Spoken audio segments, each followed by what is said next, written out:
Corona કાળમાં online અભ્યાસ કરીને કેટલાય વિદ્યાર્થીઓ માઇન્ડ ફોગિંગના શિકાર બની ગયા છે।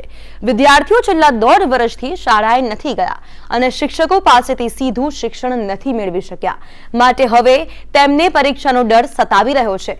ખાસ કરીને ધોરણ 12 સાયન્સના વિદ્યાર્થીઓમાં માઇન્ડ ફોગિંગનું પ્રમાણ વધારે જોવા મળી રહ્યું છે।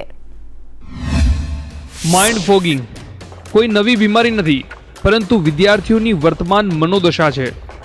ઓનલાઈન શિક્ષણ મેળવીને વિદ્યાર્થીઓ માઇન્ડ ફોગિંગના શિકાર બની રહ્યા છે। વિદ્યાર્થીઓને સતત ભય સતાવી રહ્યો છે કે પરીક્ષામાં તેઓ યોગ્ય રીતે પરફોર્મ કરી શકશે કે કેમ। હજી અમને એવું ખબર નથી કે સરકાર તરફથી અમને કઈ રીતના એક્ઝામ લેવાશે એ પણ અમને હજી ખબર નથી।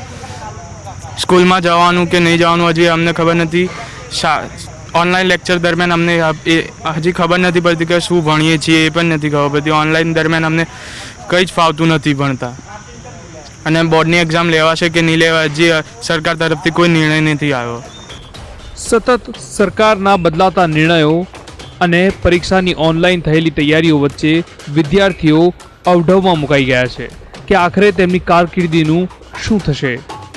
બાળકોની પ્રિપરેશન સારી નથી થઈ અને જે કંઈ પણ બોર્ડની પરીક્ષાઓની ડેટ છે હજુ પણ એ શ્યોર નથી, પેટર્ન માટે શ્યોર નથી। ઘણા બાળકો જે અત્યારે સ્ટ્રેસમાં છે એના કારણે ફોકસ નથી કરી શકતા કે કયો ટોપિક વાંચો, કેવી રીતે વાંચો। કોવિડ રિલેટેડ જે ડેથ થઈ છે એના માટે, પછી જે મ્યુકોરમાઇકોસિસ, ઘણું બધું બાળકોનું ડિસ્ટ્રેક્શન, માઇન્ડમાં ડિસ્ટ્રેક્શન ઘણું બધું થતું આવ્યું છે।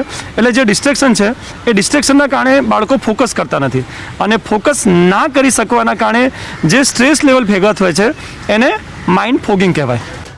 લાંબા સમયથી ચાલી રહેલા કોરોના કાળના કારણે અનેક વિદ્યાર્થીઓને માસ પ્રમોશન આપી દેવાયું છે, પરંતુ કારકિર્દીનો મહત્વનો પાયો ગણાતા ધોરણ 12ની પરીક્ષા લેવાનો સરકારે નિર્ણય કર્યો છે, અને સરકારના આ નિર્ણયથી ધોરણ 12ના કેટલાય વિદ્યાર્થીઓ વધારે પડતા ચિંતામાં ગરકાવ થઈ ગયા છે, જેને માઇન્ડ ફોગિંગ તરીકે ઓળખવામાં આવે છે। આશુતોષ ઉપાધ્યાય, સંદેશ ન્યૂઝ, અમદાવાદ।